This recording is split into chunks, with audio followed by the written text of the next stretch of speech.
Chers auditeurs et auditrices de l'émission À Dieu seul soit la gloire, que la grâce de notre Seigneur Jésus-Christ soit avec vous. Amen. En ce jeudi 3e jour du mois de novembre 2022, nous allons continuer notre exposé sur le but des dons spirituels ou des dons ministériels.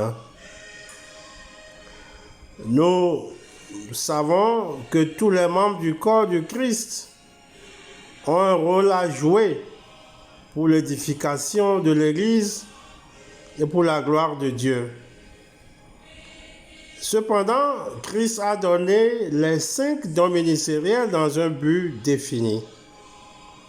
C'est ce que nous allons voir dans notre texte du jour, qui est trouvé dans Éphésiens chapitre 4, verset 12. Éphésiens 4e chapitre, verset 12. Pour le perfectionnement des saints, en vue de l'œuvre du ministère et de l'édification du corps de Christ. Bien-aimés, chers élus, le mot perfectionnement ici signifie réparer, ajuster, perfectionner, préparer et remettre. Ceci nous donne la raison pour l'octroi des 5 dons ministériels. Ils n'ont pas été donnés pour accomplir l'œuvre du ministère.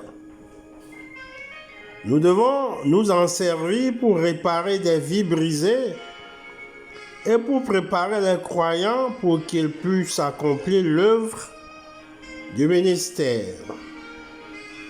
Bien-aimés, chers frères et sœurs, chers élus, suivons la pensée de cette traduction de Éphésiens chapitre 4 verset 12. Pour le perfectionnement des saints, pour l'accomplissement du ministère, en vue de l'édification du corps de Christ. Pour le perfectionnement des saints, pour l'accomplissement du ministère, en vue de l'édification du corps de Christ. Il est merveilleux de considérer le dessein du ministère dans le corps de Christ.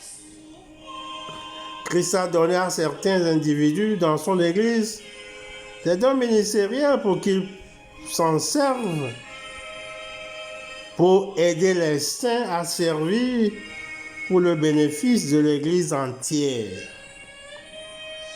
Ainsi, bien-aimés, le corps de Christ et chaque Église familiale devaient s'édifier elle-même. Même si tous les croyants ne possèdent pas les dons ministériels, chacun a un ministère à accomplir pour l'édification de l'Église et pour l'enseignement du peuple de Dieu. Comme des membres du corps de Christ, nous devons découvrir notre ministère et l'accomplir. Lisons Romains chapitre 12, versets 6 à 8. Nous lisons: puisque nous avons des dons différents, selon la grâce qui nous a été accordée, que celui qui a le don de prophétie l'exerce selon l'évangile de la foi, que celui qui donne le fasse avec libéralité, que celui qui préside le fasse avec zèle, que celui qui pratique la miséricorde le fasse avec foi. Bien-aimé, Christ est le seul qui puisse donner ses dons. Et ceux qui ont ces dons opèrent sous la direction et la puissance du Saint-Esprit. Il est bon à reconnaître ces ministères quand ils opèrent parmi nous. Cependant, que nous le sachions ou non, ils opèrent sous la direction et la grâce à la puissance du Christ vivant. Bien-aimés, chers élus, chers frères et sœurs en Christ, il est intéressant de noter que les dons ministériels de Christ sont toujours associés avec des hommes et des femmes. Par contre, les dons du Saint-Esprit, dans 1 Corinthiens chapitre 12, sont plus associés avec celui qui les donne que celui qui les reçoit. Nous les appelons les dons de l'Esprit. C'est lui qui les donne. Mais nous ne pouvons pas séparer les 5 dons ministériels des personnes à qui ils ont été donnés et qui les exercent. Nous ne voyons pas dans la Bible qu'un homme a reçu un don pour être apôtre ou le don d'un pasteur.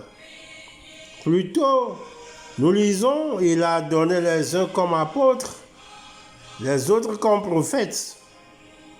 Bien-aimés, chers frères et sœurs, chers élus, l'octroi du don confirme leur identité, qu'ils sont et ce qu'ils sont dans l'Église. Ces hommes même sont le don de Christ à son Église. Des hommes qui sont remplis de l'Esprit, préparés au point de vue spirituel. Ils accomplissent chacun une partie du ministère entier de Christ, qui est le chef de l'Église. Dans Éphésiens chapitre 4, versets 7 à 10, nous lisons: « Mais à chacun de nous la grâce a été donnée, selon la mesure du don de Christ. » Bien-aimés, nous avons en tant qu'élus reçu ces dons pour permettre l'accomplissement de la plénitude du ministère de Christ par ses enfants. Que le Seigneur lui-même nous aide afin que nous puissions comprendre tout cela et être toujours à l'œuvre, à son service, pour le bien de l'Église et pour le bien des croyants. Que le Seigneur nous comble de sa grâce. Amen. Prions le Seigneur. Éternel Dieu de grâce, nous te sommes infiniment reconnaissants car tu as toujours, par ta grâce, gratifié les élus que nous sommes avec tes dons en vue d'accomplir le ministère parmi les peuples. Seigneur, donne-nous la puissance d'exercer ces dons avec humilité, zèle et persévérance. Père, 3 fois saint, donne l'opportunité à tous les élus d'avoir le temps pour se consacrer surtout au ministère d'évangélisation dans le monde, afin de faire de toutes les nations des disciples.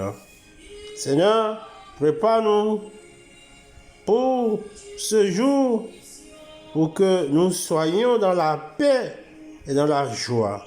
Seigneur, écoute-nous. Seigneur, exauce-nous. Amen. Bien-aimés, chers élus, recevez la bénédiction de la part de Dieu. Que la paix de notre Seigneur Jésus-Christ, l'amour de Dieu le Père, soit avec vous. Allez dans la paix du Seigneur et soyez entièrement et richement bénis. Amen. Bien-aimés, chers élus, chers frères et sœurs, excellente journée de jeudi à toutes et à tous dans la bénédiction totale du Seigneur.